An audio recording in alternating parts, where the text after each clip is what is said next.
Hello बच्चों, उम्मीद है कि आप लोगों की तैयारी बहुत अच्छे से चल रही होगी। और डेटा साइंस वाले बच्चों के लिए मेनली हम कुछ बताने आए हैं। बेटा अभी सीएस के 2 सेशंस में पेपर हुए हैं और ऐसे इलेक्ट्रिकल और इंस्ट्रूमेंटेशन और मैकेनिकल के भी पेपर हो गए हैं। तो जो हम लोगों ने ट्रेंड देखा है अभी तक, खासतौर पे सीएस ब्रांच के जो दोनों पेपर देखे, उसमें बेटा क्वेश्चंस का लेवल काफ़ी ईजी रहा। हालांकि इंस्ट्रूमेंटेशन और इलेक्ट्रिकल में तो ईजी नहीं है, मॉडरेट है या कुछ टफ वर्जन भी है, लेकिन सीएस को अगर बेस बनाया जाए और आपके लिए सीएसई बेस होना भी चाहिए, तो बेटा यहाँ पे क्वेश्चंस का लेवल हल्का आ रहा है। लेकिन इसके बेसिस पे आप ये ना मानिए कि आपके यहाँ भी क्वेश्चंस हल्के ही आने जा रहे हैं।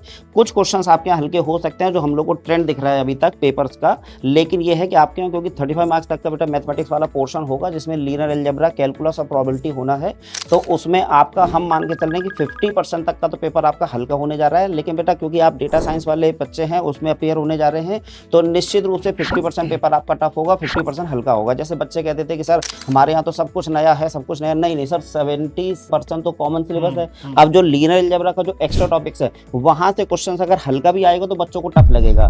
तो मैं मान के चल रहा हूँ सर, वहां से क्वेश्चन हल्के आ जाएंगे। और जो सीएस का जो कॉमन पेपर था, वहां वो क्वेश्चन थोड़ा सा टफ कर देंगे, क्योंकि वो जानी पहचानी चीजें होंगी, तो वहाँ लेवल थोड़ा ऊंचा कर देंगे। और जो नया चीज होता है वहां थोड़ा हल्के लेवल पे कर देंगे। और ऐसी जो प्रोबेबिलिटी में जो Z test, T test, chi square test वाली चीजें हैं, उसमें भी वही करने चाह रहे हैं। वहां पे हालांकि थोड़ा लेंदियर क्वेश्चंस होते हैं, तो वो कुछ डेटा इस तरह से सेट करेंगे कि आपको डेटा में या तो ऑप्शंस के हिसाब से या कुछ ना कुछ डेटा में ही आंसर टाइप का कुछ मिलेगा, जिसके बेसिस पे आप आंसर्स को एक्सट्रैक्ट कर सकते हैं। और बाकी जो सीएस ब्रांच का कॉमन है, डिस्ट्रीब्यूशंस वगैरह, वो तो मान के चलिए कि वहां से क्वेश्चंस का लेवल मॉडरेट तो एटलीस्ट होगा ही होगा। मतलब टफ वर्जन में ना हो, लेकिन मॉडरेट जरूर होगा, ईजी नहीं होगा। सीएस में क्यों ईजी आ गया? क्योंकि उनके पास वो एक्स्ट्रा सिलेबस वाली चीजें है नहीं, तो उनको वहीं से मैनेज करना है। और बाकी ब्रांचों में इलेक्ट्रिकल से भी, जैसे सर हम बच्चों को कहते थे कि इलेक्ट्रिकल के क्वेश्चन भी आप लगा लीजिए, तो इलेक्ट्रिकल में मैं भी देख रहा था कि क्वेश्चन बहुत हल्के नहीं आए हैं मैथमेटिक्स वाले। हाँ, तो लगभग ये वाला लेवल वो लोग मेंटेन करेंगे, है ना। बाकी सर आप थोड़ा सा।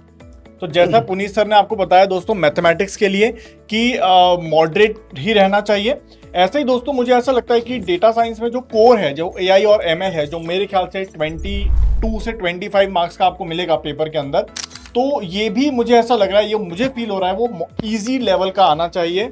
जैसा हमारा लास्ट ईयर का पेपर था और या उससे पहले जो सैम्पल पेपर आया था, वैसे ही आपको मिलेगा। तो अगर आप लोगों ने क्लासेस अच्छे से करी हैं, तो मुझे लगता है ज़्यादा परेशानी आप लोगों को फील नहीं होगी पेपर के अंदर। क्योंकि मुझे ऐसा जो ट्रेंड लग रहा है आईआईटी रुड़की का, वो ये लग रहा है कि paper moderate to easy level के ही बन रहे हैं।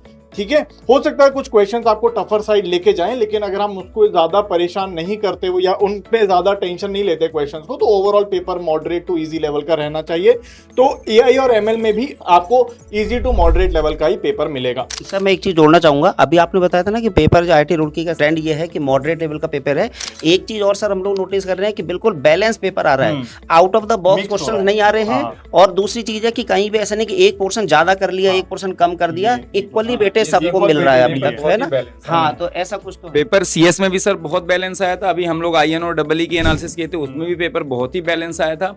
और सर ने जैसा कहा, डीए का पेपर पिछले साल में डिस्कशन का पार्ट था, तो एकदम पहला नहीं आप हैं सर तो जैसा कि था कि वो पहली बार पेपर हो रहा था, तो स्टैटिस्टिक्स पार्ट सर तब भी 2-3 क्वेश्चन बहुत प्यारे आए थे, मतलब जो कि डिसाइडिंग फैक्टर थे।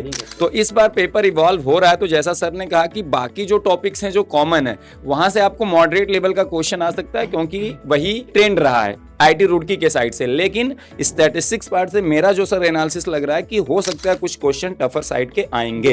हाँ, और जैसा इलेक्ट्रिकल में सर ने भी कहा कि मैथ्स अच्छा थोड़ा आया था, तो डीए ऑब्वियसली एकदम मैथ्स बेस है सर, जैसे एआई एमएल भी वहीं से आता है, तो मैथ्स बेस्ड है। तो यहाँ पे हम एक्सपेक्ट कर सकते हैं कि मैथ्स ऐसा नहीं कि इजी साइड रहने वाला, मॉडरेट टू टफ साइड रहने वाला है। हाँ, 50-50 का है, 50 मॉडरेट और थोड़े क्वेश्चन टफ हो सकते हैं। मतलब वही जैसे 35 से 36 मार्क्स है ना, तो 18 से 20 वाला तो मॉडरेट रहेगा, मॉडरेट और रहेगा, कुछ थोड़ा सा टफ भी रह सकता है। हाँ, और टफ मुझे लग रहा है सर स्टैटिस्टिक्स बच्चों को थोड़ा सा लगता है। हाँ, बाकी तो आपने अगर पुनीत सर से पढ़ा है तो मुझे नहीं लगता कोई दिक्कत होने वाली है। और मशीन लर्निंग सर आप कैसा एक्सपेक्ट कर रहे हैं? आसानी रहेगा मेरे ख्याल से, एआई एमएल टफ साइड नहीं जाएगा, क्योंकि दूसरा ही पेपर है।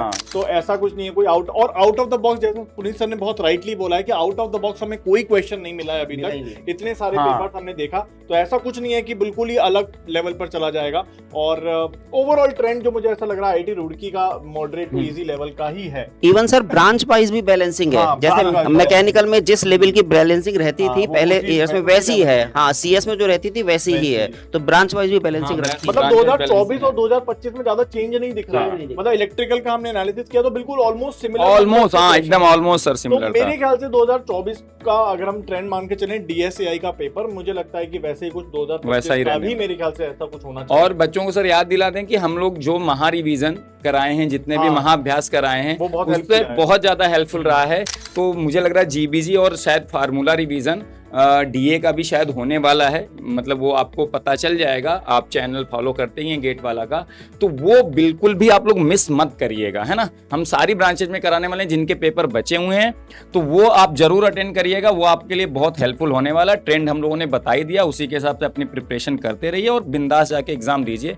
अगर आपने यहाँ पे क्लासेस की हैं अच्छे से, पुनीत सर को फॉलो किया, सिद्धार्थ सर को फॉलो किया, बाकी सर लोगों को, तो मुझे नहीं लगता कि पेपर में आपको कोई दिक्कत होने वाली है, आप फोड़ के आने वाले हो। बाकी तो आपने जो साल भर मेहनत की है वही काम आने वाली है सर, और उसको जाके आपको बस रिप्लिकेट करना है एग्जाम में। तो जैसा मतलब चंदन सर ने बहुत अच्छी बात बताई दोस्तों, ये ऐसा फीडबैक हमें बच्चों से भी मिला है कि बहुत सारे क्वेश्चंस, जैसे कुछ बच्चों ने सब्जेक्ट छोड़ ही दिया था लेकिन उन्होंने महा रिवीजन कर लिया, तो 2-3 क्वेश्चंस महा रिवीजन के थ्रू ही उनके बन गए।